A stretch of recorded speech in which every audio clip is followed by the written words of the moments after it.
Youhou! Chin! Bravo! Félicitations!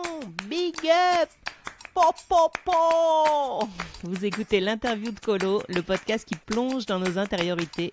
Et cette semaine, on parle de prendre le temps de célébrer nos petites victoires. Et aussi, j'annonce une nouveauté avec surprise et joli cadeau. Bonne écoute!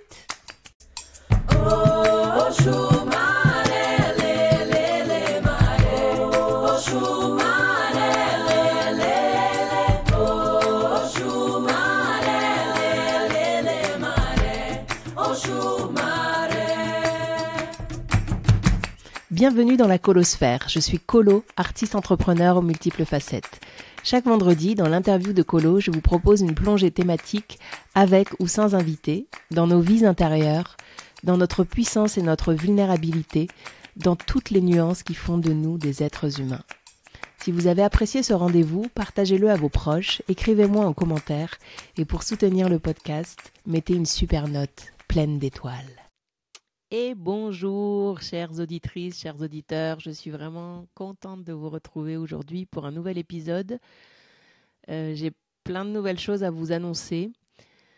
Aujourd'hui, on va parler petite victoire, mais avant ça, je voudrais vous présenter une nouveauté dans ce podcast. Je propose à partir de maintenant de vous offrir une plongée en vous pour prolonger le podcast dans votre propre intimité, seul avec vous-même. Je vous offre une proposition à suivre, à réaliser dans votre intimité, chez vous, après l'écoute du podcast, pour passer vraiment d'auditeur à acteur dans vos propres expériences terrestres et que ça puisse un petit peu prolonger l'expérience que vous avez vécue dans le podcast, mais au sein de votre propre vie et expérience.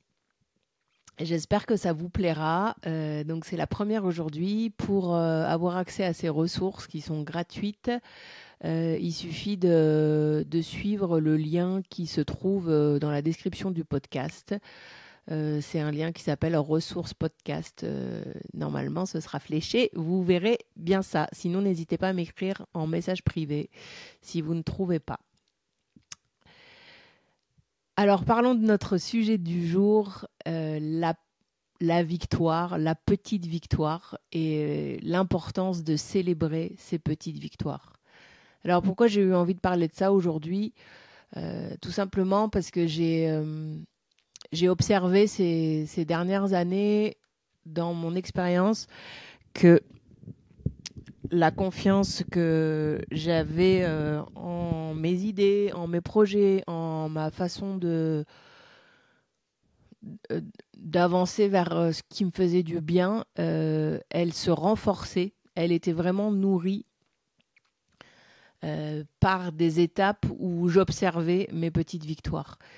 C'est vraiment quand je me donne des moments où je prends le temps de constater et de réaliser que j'ai respecté mon engagement que je m'étais fait à moi-même, qu'il y a une réalisation qui est là, qui correspond à quelque chose qui était important pour moi et que je m'étais mis comme petite deadline ou petit rendez-vous et que j'ai réussi à maintenir puisque par rapport à l'épisode de la semaine dernière, la grosse difficulté souvent moi que j'observe et avec laquelle j'ai pu échanger sur avec d'autres personnes, c'est vraiment la question de maintenir dans la durée et d'être toujours présent sur nos engagements profonds. Donc là, le fait de jalonner son parcours vers ses envies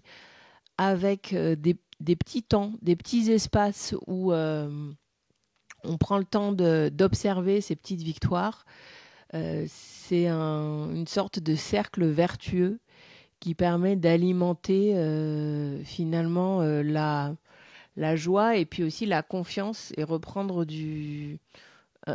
c'est toujours un endroit pour reprendre de la force et continuer vers ce dont on a envie, vers ce qu'on a envie d'être,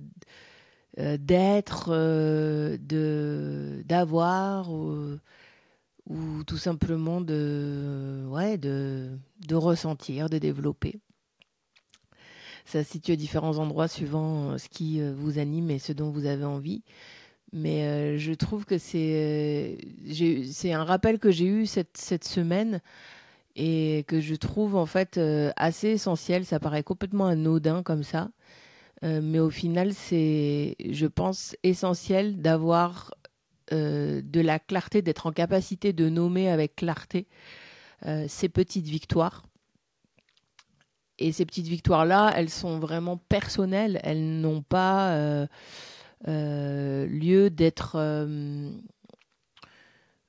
comparées, par exemple, à d'autres personnes qui font le même projet, puisqu'en fait, il s'agit vraiment de ce que j'ai envie de partager ici, c'est ce que j'appelle petites victoires.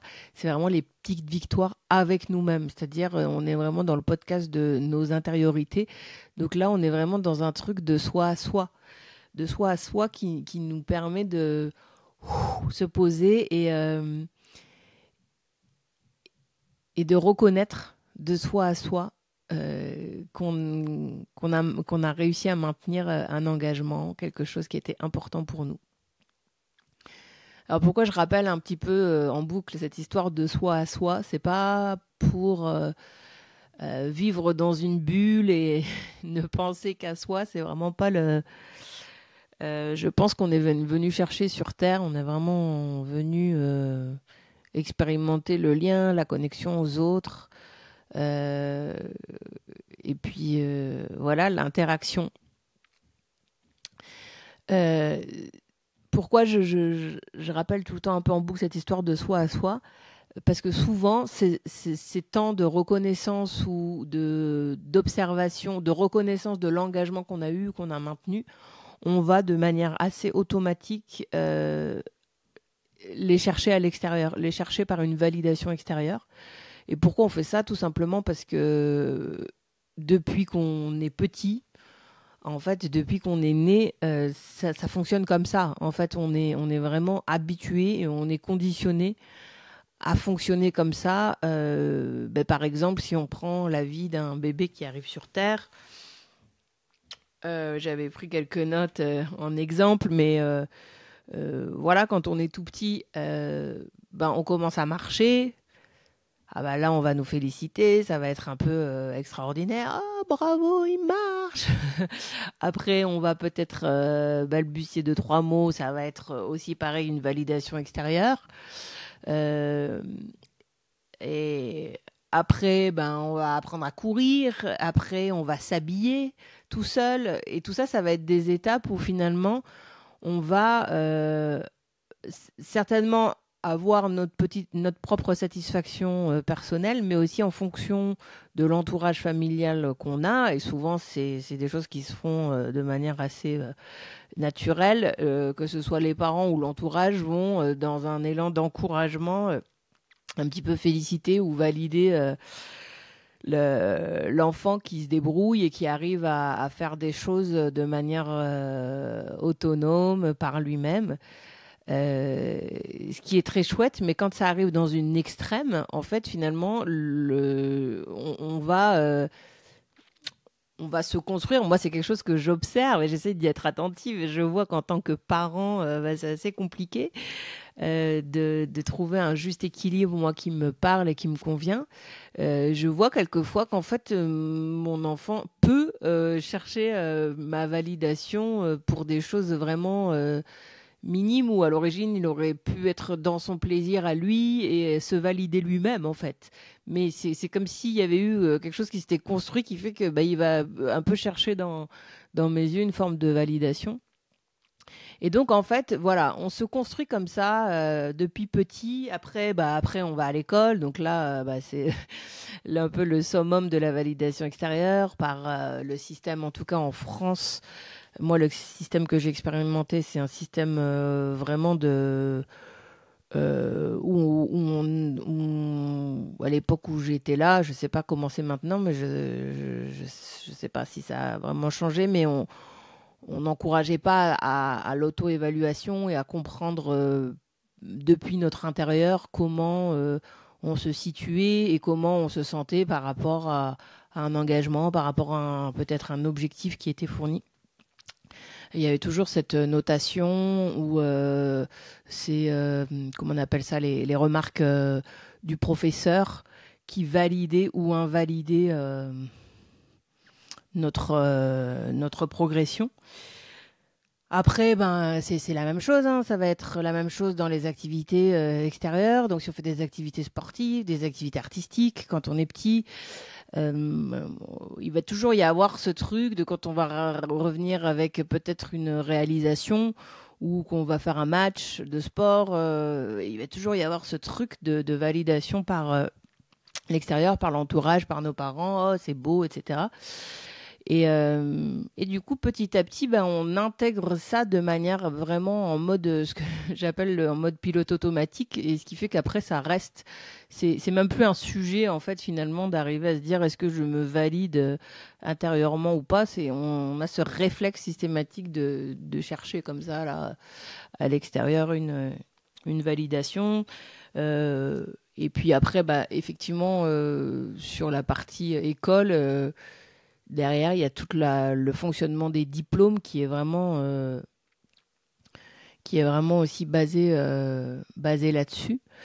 Euh, donc c'est pour ça que j'ai insisté vraiment sur la question de soi à soi, pour arriver déjà à définir ce qui pour nous-mêmes est une petite victoire. Et c'est une façon déjà d'arriver à redéfinir pour soi-même et à rebaliser le cadre de ce qui est pour nous une satisfaction, car une réponse à un engagement qu'on s'est donné, c'est super important de faire ce travail, de le redéfinir à son échelle, en faisant fi de ce que peut être cette petite victoire dans l'environnement global, sociétal, ou même en comparaison à une autre personne qui a le même projet que nous et, et qui ne définira, elle, sans doute pas ça comme une petite victoire. L'invitation, c'est vraiment de replonger à l'intérieur de soi et trouver quels sont ces jalons qui finalement accompagnent une forme de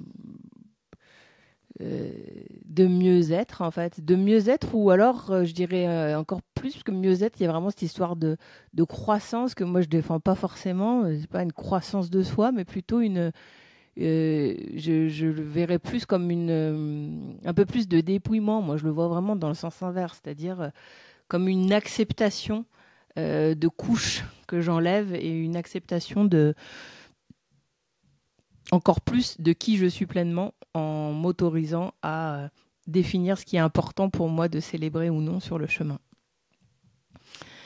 Alors, qu'est-ce que je pourrais vous partager comme petite victoire que j'aimerais célébrer cette semaine? Je réfléchis en direct parce que je n'avais pas pris des petites notes, mais il y a une chose qui a été vraiment importante, hyper importante pour moi, et dont je suis assez fière et que j'aimerais vraiment célébrer, c'est le fait d'avoir redécouvert une personne. C'est quelque chose de profond, de très profond pour moi que j'aime à partager. Et parfois, je peux avoir des difficultés à l'incarner, c'est-à-dire qu'il y a une personne qui peut, à un moment donné, avoir compilé tous les éléments qui font que je ne peux plus être en relation avec elle parce que ça convient plus du tout à ce que je considère être un échange amical, etc. Ou parce que je me suis... ouais, j'ai vraiment enfermé cette personne dans plusieurs paramètres qui correspondaient à ce qu'elle était à cette époque-là, où je l'ai enfermée et je me suis pas refrottée à l'énergie de cette personne plus tard parce que j'ai un peu figé la personne dans un moment qui était peut-être à son désavantage ou en tout cas qui, moi, me convenait pas à cette époque-là. Et cette semaine, j'ai vraiment vécu ça. C'est-à-dire que j'ai comme eu un feeling, une sorte d'intuition de me réouvrir à une personne et de me dire que j'avais beaucoup figé de choses et voilà, j'ai eu un élan du cœur de me réouvrir et voilà, il y a eu une rencontre. C'est comme si c'était une nouvelle rencontre qui s'est faite entre nous deux et j'ai trouvé ça hyper beau et j'ai été hyper touchée. Alors, de ce qui s'est passé, bien sûr, avec cette personne, mais j'ai été hyper touchée de manière plus globale sur mon engagement à essayer d'incarner vraiment ce message qui est hyper important pour moi d'arriver à rester connecté au vivant, de ne pas enfermer, de ne pas figer et de s'ouvrir à ce qui est là maintenant euh, pour même l'expression laisser une seconde chance, j'aime pas trop parce qu'en fait ça fait comme si la personne avait perdu sa première chance. En fait, pour moi, non, la personne n'a pas perdu sa première chance. C'est juste que voilà, il y a eu un désaccord à un moment et ces désaccords-là, ce n'est pas ce qui définit cette personne-là, quoi. Donc voilà, je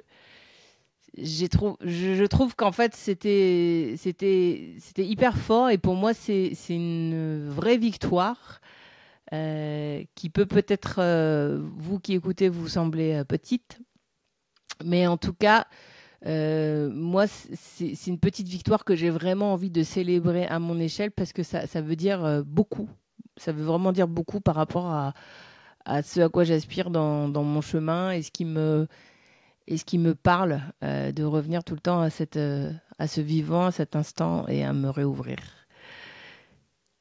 Donc voilà ce que je voulais vous partager cette semaine. Ce sera un épisode un peu court. Donc je vous invite à découvrir les ressources que je vous propose autour de ce podcast. Il y a la possibilité aussi de rejoindre un groupe où on pourra échanger et partager nos ressentis sur les sujets abordés dans le podcast. Donc voilà, pour avoir accès à tout ça, vous cliquez sur le lien ressources podcast qui est dans la description et on se retrouve de l'autre côté avec joie pour entendre, pour partager et toujours continuer à créer du lien et à partager nos histoires et nos intimités qui souvent sont assez proches et se ressemblent, qui sont similaires même si uniques. Voilà. Je vous embrasse, je vous souhaite une très bonne semaine et je vous dis à très bientôt. J'espère que vous utiliserez ces ressources. Ça a été vraiment un plaisir pour moi de commencer ça et voilà, j'ai envie de voir de voir un petit qu'on puisse se retrouver et échanger sur tout ça ensemble. Bonne semaine à vous, à très bientôt.